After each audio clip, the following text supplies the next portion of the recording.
tête. Voilà le thème central de notre temps d'enseignement. Et aujourd'hui, nous avons un point en particulier que nous allons exploiter, c'est les lois établies.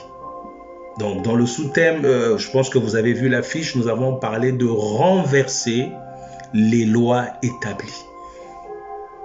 Ce n'est pas les lois de la République, ce n'est pas les lois de ton village, ce n'est pas les lois du pays, mais c'est des lois spirituelles, bien-aimés dans le Seigneur. Alors, des fois, on peut avoir l'impression que notre vie est une lutte constante, que nous ne pouvons pas décoller facilement. Si pour des autres réussir, c'est facile par rapport à chaque domaine, mais toi, il y a toujours quelque chose qui bloque, il y a quelque chose qui ne va pas. Alors qu'il y a des schémas qui sont négatifs. Ça se répète à chaque fois. Ça se répète sans cesse. Comme s'il y avait une loi invisible qui t'empêche de réussir ta vie. Ça peut être dans le domaine du mariage. Ça peut être dans le domaine du travail. Ça peut être dans plusieurs domaines. Donc, je ne peux pas tout citer. Mais tu sens que des fois, qu'il y a quelque chose au-delà qui ne va pas. Il y a quelque chose donc tu sens vraiment que non, ça, ce n'est plus normal. Il y a quelque chose d'autre qui t'empêche d'évoluer. Il y a quelque chose d'autre qui t'empêche de décoller. Tu sens que ça veut toujours t'emmener vers le fond. Ça peut être la pauvreté, ça peut être la maladie, ça peut être des blocages familiales, ça peut être des blocages sur le plan professionnel, sur le plan financier. Mais au fond, c'est des lois qui sont établies contre toi. C'est des lois qu'on a imposées à ta vie. C'est des lois qui s'imposent à ta vie. C'est des lois qui ont été rédigées pour te nuire. Mais il faut savoir les identifier. L'apôtre Paul nous dit dans Éphésiens 6, chapitre 12, « Car nous n'avons pas à lutter contre la chair et le sang, mais contre les principautés, contre les puissances, contre les dominateurs des ténèbres de ce siècle, contre les esprits méchants dans les lieux célestes. » Des entrées de jeu, je veux pas te confirmer, il n'y a pas des esprits gentils. Oh non, nos esprits ancestrales sont gentils. Non. La Bible est claire, des esprits méchants dans les lieux célestes. Donc ça ne sert à rien de dire que non, c'est mon oncle qui est sorcier, je vais aller le taper. C'est tel qui est sorcier, c'est lui qui m'en sort, je vais aller le taper. Non, bien aimé, en lingala, on dit que tokobunda nanzoto te, mais tokobunda na mulimo. Donc notre bataille, notre combat est spirituel. Tu peux avoir beaucoup d'argent, tu peux tenir une certaine somme d'argent, mais tu reviens toujours à la case de départ. Les bons moments pour toi, c'est provisoire, c'est éphémère. Tu ne peux pas vivre longtemps avec le bonheur. Quand tu veux marcher vite, quand tu veux aller de l'avant, à un moment donné, tu es bloqué. Même dans l'exercice du ministère, même en tant qu'enfant de Dieu, en tant que serviteur de Dieu, tu verras que il y a un cercle vicieux. Donc, il y a une dimension que tu ne peux pas dépasser. Si tu veux évoluer, si tu veux aller au-delà des limites, il y a des principautés, des démons territoriaux, des esprits méchants, impurs dans les lieux célestes qui feront en sorte que tu recules. Ils ont mis des prisons, ils ont mis des surveillants. Ils te donnent le mariage, mais ils ne te donnent pas la paix. Ils te donnent les enfants, mais tu es en train de perdre les enfants. Il te donne des grossesses, mais tu perds ces grossesses. Il t'a donné la beauté, mais il t'a privé du mariage. Il t'a privé de la paix. Les hommes peuvent venir à toi, des hommes bien, des hommes vraiment responsables, voilà. On peut dire aussi même des beaux gosses, des beaux gars. Mais malheureusement, ces personnes-là ne t'épouseront jamais. Pourquoi? Parce qu'il y a des lois établies. Parce qu'il y a des gens qui en veulent à ta tête. Il y a des gens qui ne veulent pas que tu réussisses. Tu peux être un bel homme, mais on mettra toujours sur ta route des mauvaises femmes pour te détourner de ta voie, pour empoisonner ta vie, pour polluer ton atmosphère. Tu te retrouveras avec des personnes qui vont étouffer ta vie de prière. Au fond, c'est des envoyés du monde des ténèbres pour bloquer ta vie, pour que tu n'avances pas. Alors, dans les Écritures, quand on parle des lois spirituelles du monde des ténèbres, ça se réfère aux principes qui gouvernent le royaume de Satan et s'opposent à l'autorité de Dieu. Donc, les croyants sont appelés à se libérer de cette influence, de ces lois et à vivre sous la domination du Christ. Mais tu ne peux pas combattre selon l'esprit si tu ne connais pas ces lois spirituelles, si tu ne connais pas qu'est-ce qui te bloque, si tu ne connais pas ce qui fait en sorte que tu n'avances pas. Vous savez, moi, Dieu m'a donné un grand don d'observation, d'observer et de comprendre les gens. Des fois, je peux voir des personnes me dire telle chose, j'observe, mais Dieu me dit autre chose.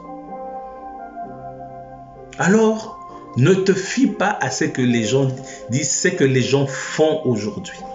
Mais le problème, fie-toi plutôt à ce que les gens se maintiennent dans ce qu'ils disent, dans ce qu'ils font. Même dans l'œuvre de Dieu, même dans notre plateforme, je vois des gens qui disent, papa, moi, je monte ces derniers temps en prière, Dieu me parle, j'ai des prophéties, j'ai des messages, Dieu m'enseigne, Dieu fait ceci. Moi, je regarde, je dis, c'est bien. Mais c'est mieux que tu te maintiennes à ce niveau-là, que tu te maintiennes à cet endroit-là. Aujourd'hui, tu peux être fort, mais demain, tout tombe. Le présent cache beaucoup de choses. Mais vous devez comprendre qu'il y a des lois spirituelles. Ils te laisseront un temps avancer. Mais quand tu devras franchir la limite, ils te barreront la route. Tu verras comment ils vont s'élever. Tu verras que même pour trouver un travail, des fois, c'est tout un problème. Tu verras que lorsque tu veux avancer, il y a l'argent, les enfants tombent malades. Il y a ta voiture qui tombe malade. Mais tu comprends, mais pourquoi quand tu veux avoir l'argent, quand tu as des projets, des problèmes se multiplient. Tu disais, bon, si je trouve un boulot où j'aurai plus d'argent, plus un meilleur salaire, je pense que je pourrai régler mes problèmes. Mais observe ta vie. Est-ce que tu as réglé ces problèmes? Tu touches plus d'argent, mais tu as plus de problèmes. À une certaine époque, ça m'arrivait aussi. Donc, je voulais plus. Donc, plus de salaire, plus d'argent. Mais plus j'avais de l'argent, plus j'avais des problèmes. Alors, les lois spirituelles du monde des ténèbres se réfèrent aux principes qui gouvernent le royaume de Satan. Ils ont des principes. Ils ont des lois qu'ils ont établies.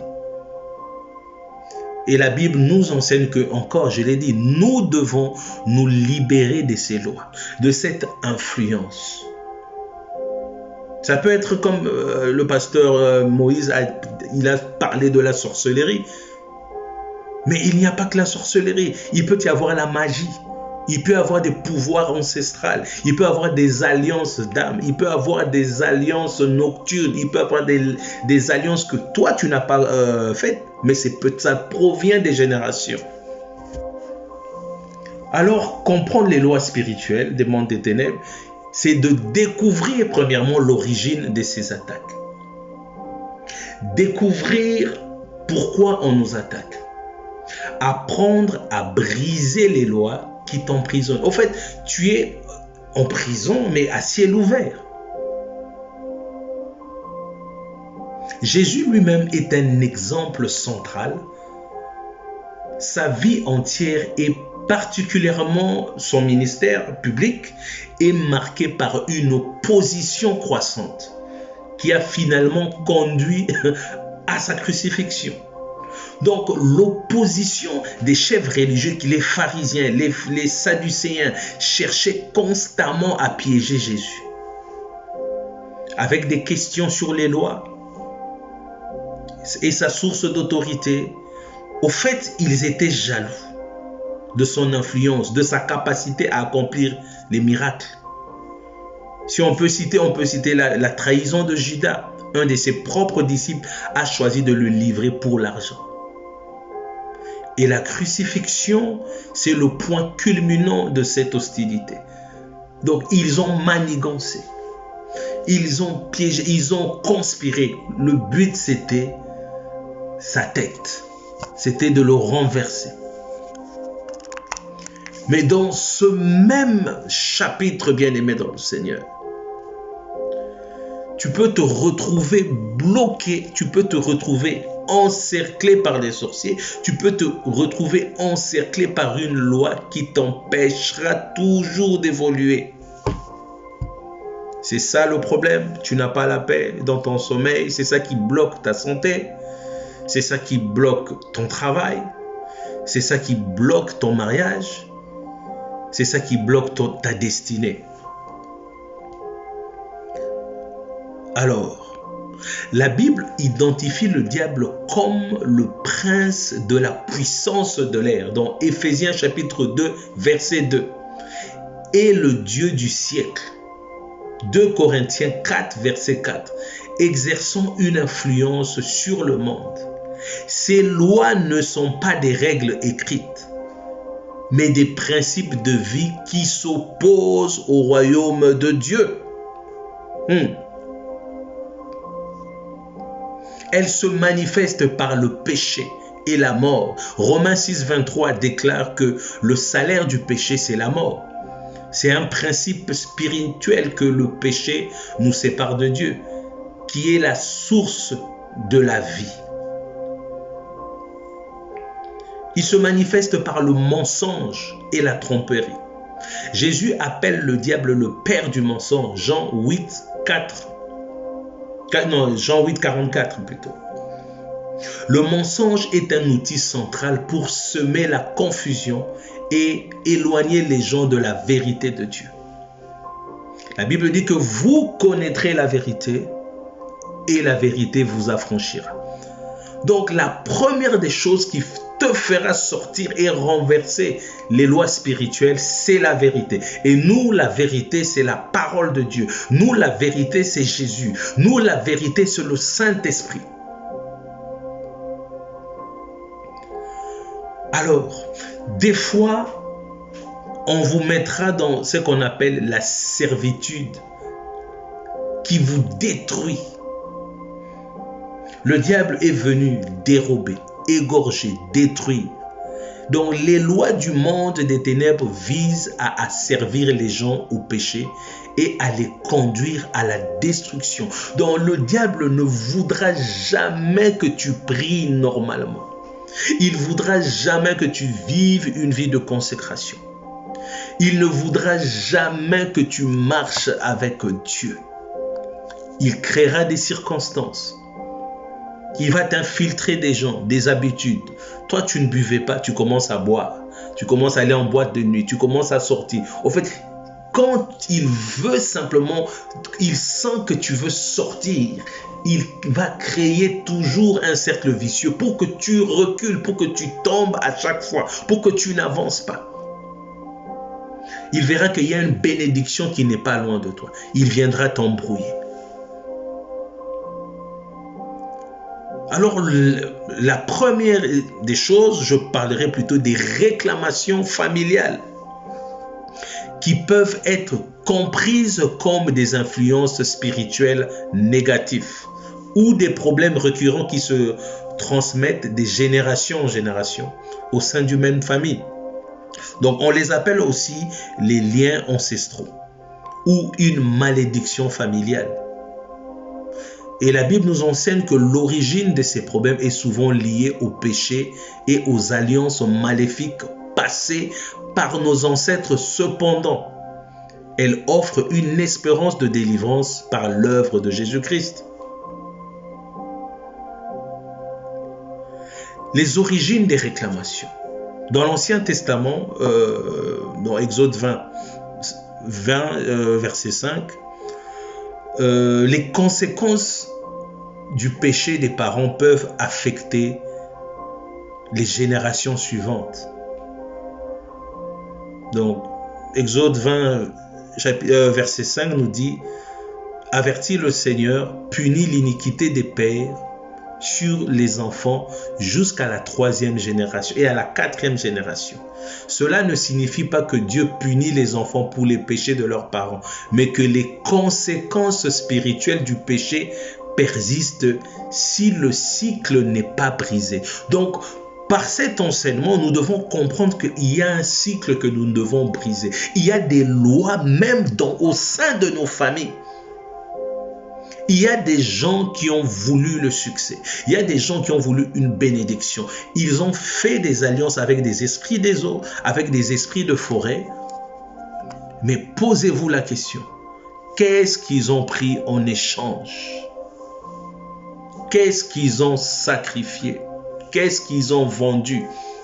Je connais une histoire, il y avait une femme qui ne mettait pas au monde.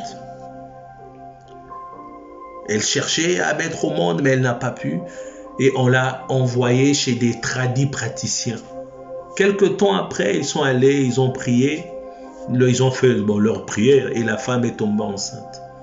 Mais le problème, c'est de savoir qu'est-ce que cette femme a donné en échange pour avoir un enfant. Qu'est-ce qu'elle a sacrifié? Peut-être toi, tu es à la 20e génération.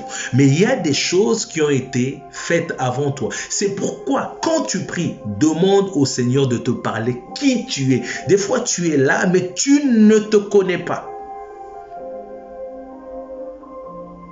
Quand il s'agit simplement de bénédiction pour toi, on te raye de la liste.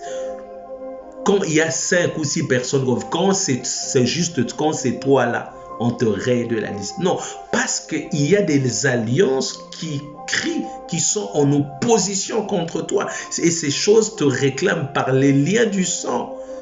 C'est pour ça que Jésus a dit qu'il a annulé tous les actes et les ordonnances qui nous condamnaient. Lorsque nous devenons enfants de Dieu, nous ne sommes plus nés de la volonté de la chair ou du sang. Nous sommes nés d'eau et d'esprit. Donc vous devez comprendre pourquoi il le dit. Parce qu'il sait que dans les liens du sang, dans les liens familiaux, il y a des choses qui nous réclament. Il y a des gens qui te surveillent. Même si toi tu ne sais pas, ils te surveillent. Ce n'est pas parce que tu mets un gobelet d'eau devant ta porte que ces gens-là ne viendront pas. Les sorciers qui traversent les océans, tu penses que c'est la bouteille d'eau que tu mets devant ta porte va les chasser, les chassera? Non. Des pratiques occultes. On fait des choses, donc on veut tellement la délivrance qu'on nous a fait. Il y a des gens qui ont bu de l'huile, il y a des gens qui ont été lavés, il y a des gens, on a donné des feuilles, toutes ces choses, bien aimé.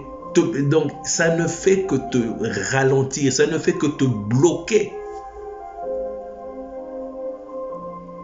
Tu es avec un homme, tu es marié, tu es avec une femme, mais est-ce que tu connais réellement la personne? Est-ce que tu connais sa spiritualité? Est-ce que tu connais la spiritualité, bien aimé, de tes collègues au travail, de tes amis? Est-ce que tu connais cela? Quand il se lève, quand il s'agit de ton mariage, bien aimé, le monde de ténèbres se lève, tu sens une oppression, tu sens une opposition radicale, bien aimé. C'est une loi établie. Il y a des lois dans la famille qui peuvent influencer même sur ton comportement, tes émotions.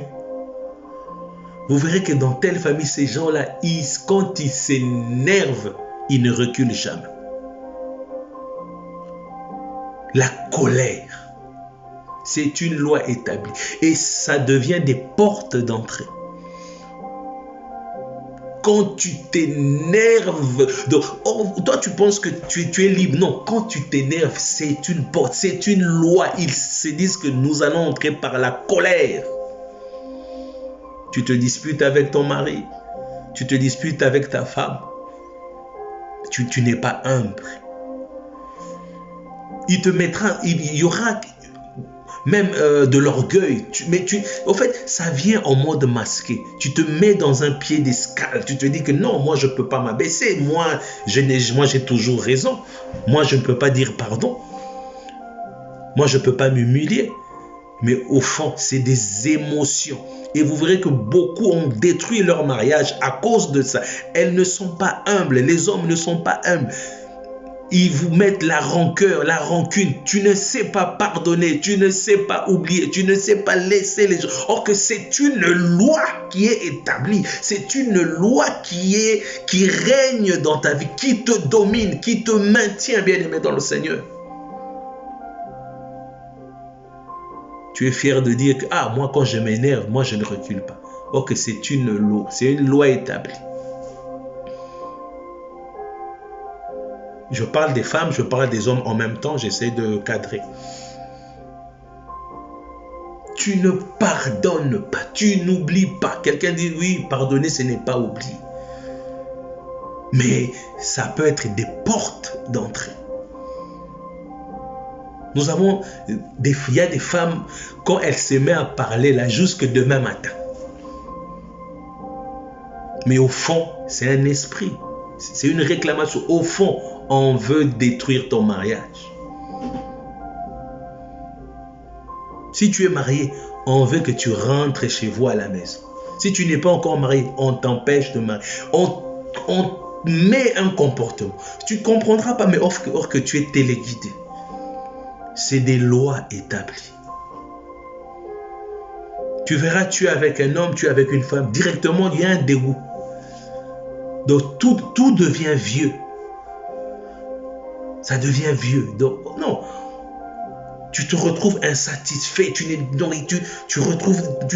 ressens un dégoût. Non. C'est des lois établies. Bien aimé, le monde des ténèbres, ils sont malins, ils sont organisés.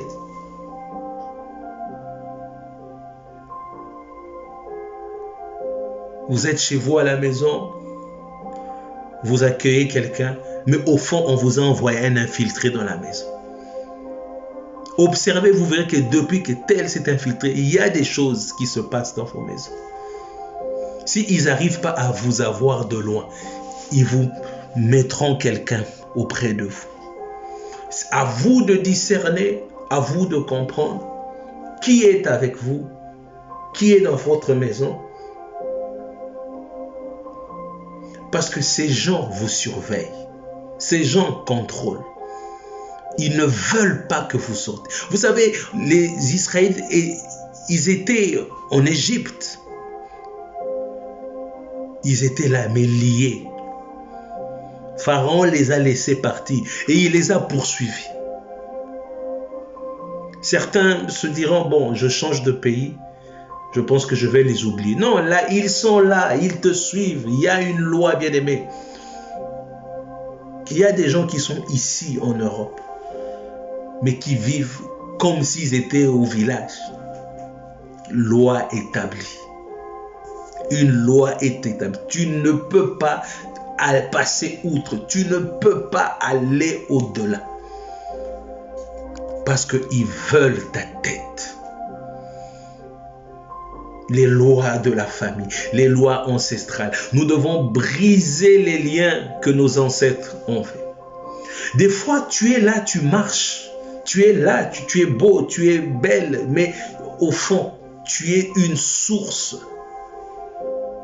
Tu alimentes une source. Ton étoile alimente une source. Beaucoup que vous voyez là doivent passer à la délivrance. Beaucoup doivent briser les chaînes. Il y a des complots, il y a des plans qu'on a préparés pour te nuire. Mais si, bien-aimé, tu te détaches pas de cette influence, si tu ne te détaches pas de ces lois, si tu ne renverses pas ces lois, bien-aimé, tu continueras à tourner en rond. Entre-temps, l'âge avance. J'ai connu une dame, elle était très intelligente, très belle. Dieu a béni cette femme. Elle avait tout. Elle avait son argent, elle a tout fait dans sa vie. Elle a une grande maison qu'elle a construite, mais elle n'a pas de mari. Elle avait 28 ans. Ouais, bon, moi donc elle décrivait son homme. Moi, mon homme, il sera beau, il aura la taille, il aura le teint du frère Gilles. Donc, il dessine quoi. Elle dit, ah, moi, mon homme doit avoir vraiment le teint du frère Gilles.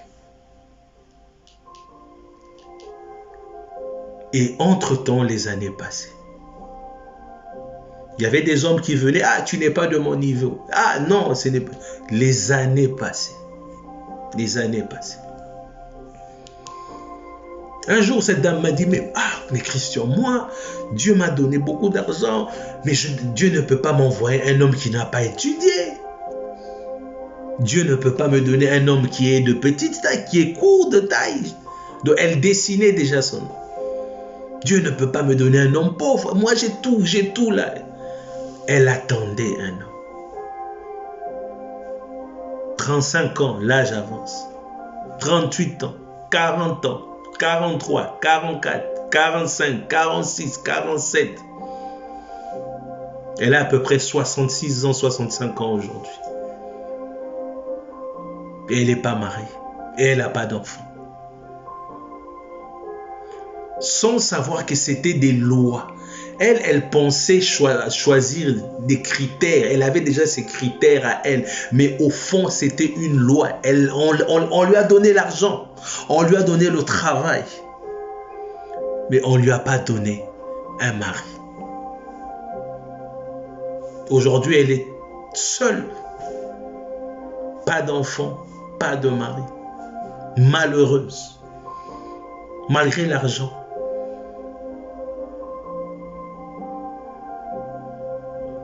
Tu peux être aussi marié. Tu te dis que, bon, je veux me marier. Bon, je pense que Mais le premier mariage a échoué. Le deuxième mariage a échoué.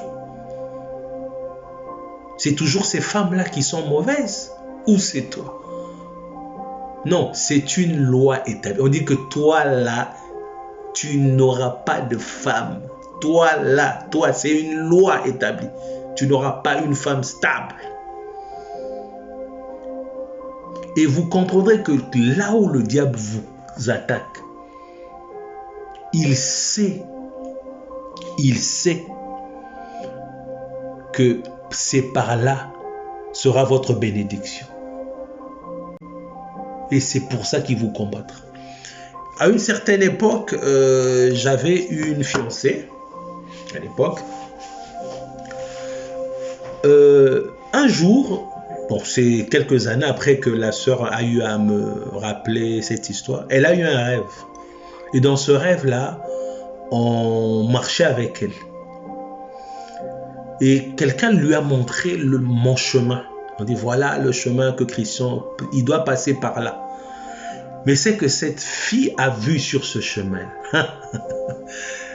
Elle a vu un chemin barricadé, elle a vu des militaires, elle a vu des soldats, elle a vu des tanks. Elle a fui. Et elle est allée se cacher.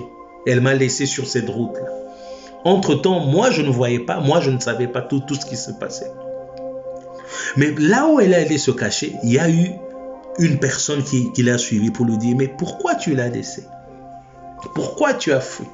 Tu ne sais pas qu'il y a ce chemin-là, il peut mourir, c'est des combats. La personne a eu peur parce qu'elle a vu mon chemin par là où je devais passer. C'est après des années qu'on s'est rencontrés, elle m'a dit, tu sais, j'avais vu telle chose. Voilà pourquoi les gens qui doivent t'accompagner doivent entrer dans ta destinée. Ils doivent comprendre tes combats. Tu dois comprendre les combats de ton mari. Tu dois comprendre les combats de ta femme. Si tu ne les comprends pas, si tu ne les maîtrises pas, ces lois vont t'enfoncer. Cette sœur pensait qu'elle était chrétienne, mais c'est qu'elle a vu dépasser son entendement. Mais moi, je connais ma destinée. Moi, je connais mon histoire. Je connais mes combats. Mais je sais que Dieu est avec moi. Mais si tu ne prends pas conscience de tes combats, si tu ne prends pas conscience, tu ne vas jamais, bien aimé, renverser ces lois établies. Moi, pasteur, mais je sors d'une famille qui a aussi des lois. Et des fois, tu sens que ces lois-là t'étouffent. Tu sens que ces lois-là te combattent. Ces réclamations-là te réclament. Mais une fois que tu as la conscience, tu comprends. Un jour, je vois, moi j'étais un peu encore, je pense que je devais avoir 15 ou 16 ans comme ça, ou peut-être 14. Dans mon sommeil, je vois quelqu'un, une dame habillée en rouge, mais avec un masque. La personne a commencé à m'attaquer. Et moi, je ne faisais que dire au nom de Jésus. Plus je disais au nom de Jésus, la personne tombe. Mais ce qui était bizarre, j'ai reconnu la forme de son corps, malgré que la personne avait un masque. Oh Jésus. Les combats que tu subis aujourd'hui, c'est les combats de la destinée de demain. Ils imposeront des lois parce qu'ils savent que toi, si tu sors, tu vas ramener les autres.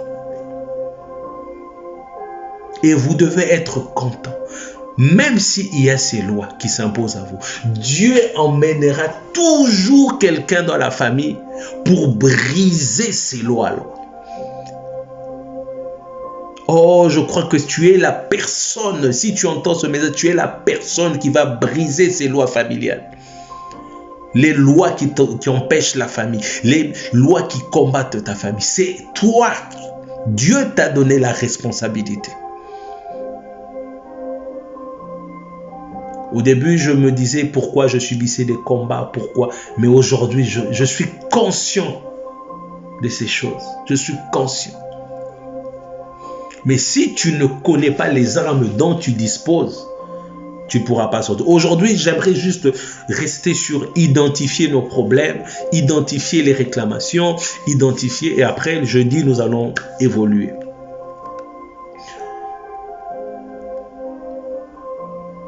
Les lois financières. Ton argent, ta bénédiction est combattue, tu n'as pas été. Mais il n'y a pas que la famille. Il n'y a pas que les ancêtres. Il y a aussi des méchants. Des gens que tu connais, mais ils ne veulent pas te voir émerger. Ils ne veulent pas te voir ta bénédiction. Ils veulent te voir pleurer. Moi, je suis très content souvent quand je poste mes statuts, je suis en train de rigoler. Mais je sais qu'il y a des gens, pour eux, me voir sourire, oh, ça leur dérange. Mais c'est Dieu qui délivre. C'est pour ça que je vous dis, vous devez connaître ces choses pour vous libérer, pour briser les lois. Il y a la loi du mensonge et de l'aveuglement. Le diable veut te maintenir. Il maintient des gens dans l'ignorance. La Bible dit que je connais les projets que j'ai faits pour vous. Des projets de paix et non de malheur.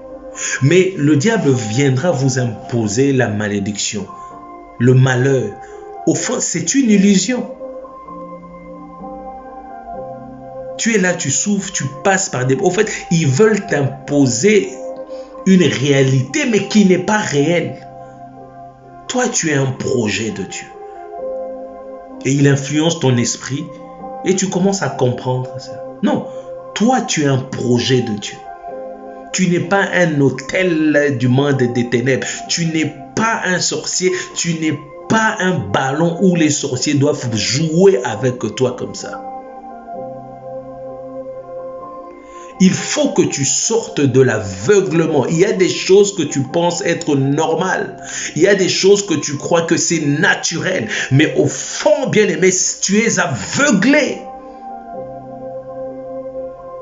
Des fois, tu crois que tu es aveuglé par l'amour, tu aimes quelqu'un. Non, c'est un envoûtement. Tu ne sais pas ce que tu bois, ce que tu manges. Je ne sais pas ce que tu as déjà mangé. Or que tu es envoûté. Oh! Le père du mensonge, c'est le diable.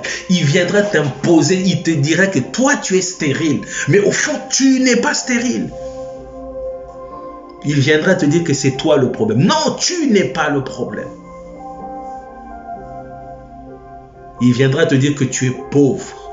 Non, Dieu ne t'a pas appelé pauvre. Dieu t'a appelé que tu excelles dans le monde des affaires. Dieu ne t'a pas appelé pour que tu te fasses escroquer. Tu n'es pas né esclave. Il veut te maintenir dans l'esclavage. Mais au fond, ce n'est pas la réalité. Parce que Jésus est déjà venu. Bien aimé, Jésus est déjà venu nous libérer. Nous sommes libérés au nom de Jésus. Ce que tu vois, ce n'est qu'un mirage. Ce n'est pas réel. Ce n'est pas la vérité. La vérité est en Jésus. Il viendra t'emmener à étouffer ta vie de prière, te dire que le péché c'est bien. Non, il faut que tu ouvres les yeux. Parce qu'il va t'amener à la mort. Tu verras qu'au moment de la prière, tu vas te connecter pendant 5, 6 jours, 1 mois. Après, tu ralentis. Tu t'étouffes. Au fond, il a déjà compris. Il ne veut pas que tu maintiennes le feu dans la prière. Il ne veut pas que tu excelles. Il ne veut pas que tu restes longtemps dans le feu. Parce que si tu comprends beaucoup de choses, il n'aura plus d'influence. Tu n'auras plus peur des sorciers. Moi, bien-aimé, qui vous dit, devant Dieu, Dieu a chassé en moi l'esprit de peur. Nabanga kananga lisusuté. Je n'ai plus peur. Parce que je sais qui est en moi.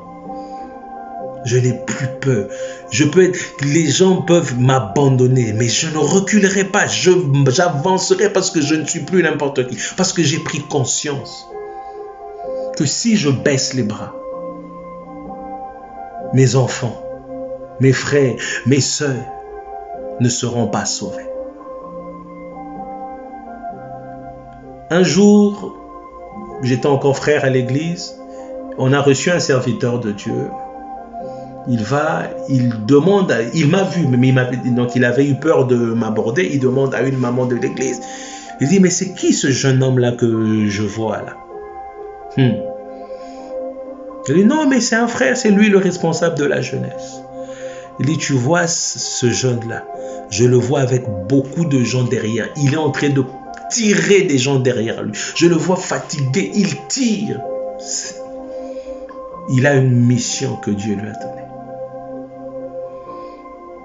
C'est après que la dame est venue me voir. Bien-aimé, cet enseignement est venu pour que tu changes.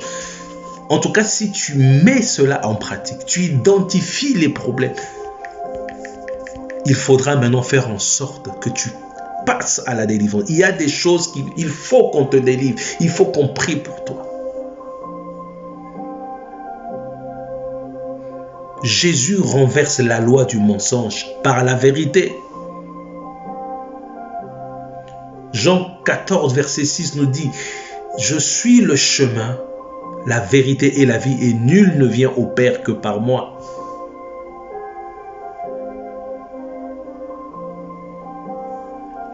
J'avance, il ne reste pas beaucoup de temps, nous allons continuer. Mais vous devez comprendre, je vais donner juste un autre exemple et ça va nous permettre de chuter. Vous devez savoir une chose qui est très capitale. Que une fois que vous prendrez conscience, le monde des ténèbres saura que vous êtes devenu un danger. C'est comme un éléphant. Là, je donne cet exemple. Un jour, dans un village, il y avait un éléphant qui était entré dans un village. Et les chiens du village ont commencé à aboyer. Ah, les chiens aboyaient. L'éléphant ne les calculait même pas. Ils aboyaient. Le chien. La personne, l'éléphant ne réagissait pas. Il regardait. Pourquoi l'éléphant réagissait ainsi? Parce que l'éléphant regardait, il savait que ces chiens ne lui feront rien.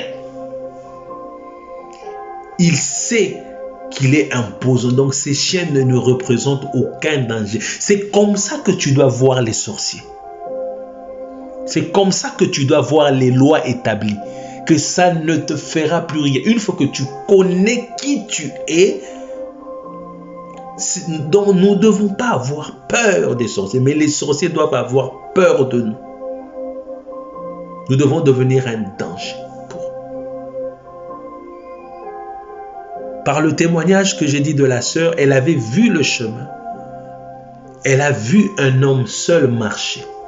Mais elle n'a pas vu le Dieu qui devait marcher avec moi. Il faut que Dieu t'ouvre les yeux. Et c'est qu'elle n'avait pas compris. Je lui ai dit ça plus tard. La personne qui est venue te parler, c'était un ange. Oh, laisse que ton ange parle à quelqu'un. Dieu envoie des anges pour vous secourir. Dieu vous envoie des anges pour vous parler. Pendant que je parle là, je suis en train de voir quelqu'un qui a eu un rêve il n'y a pas 2-3 jours là. Quelqu'un était à côté de son lit et était en train de lui parler certaines choses. Il était en train de souffler, on lui parlait de certaines réalités. Tu voyais quelqu'un te parler. Toi, tu penses que non, c'est un ange que Dieu a envoyé. Que le Seigneur vous délivre des lois établies. Ils ont établi leurs lois pour que nous, on n'avance pas. Ils ont établi leurs principes pour nous clouer, pour nous aveugler. Mais nous avons reçu la mission de renverser ces lois, de briser ces lois. On ne veut pas que ton travail excelle, on ne veut pas que ton ministère avance, on ne veut pas que ta foi avance. Oh Jésus! Est-ce que quelqu'un croit qu'il est capable de renverser ces lois? Est-ce qu'il y a quelqu'un qui croit que ces lois peuvent être renversées au nom de Jésus? Est-ce que quelqu'un croit que ces lois peuvent être renversées au nom de Jésus?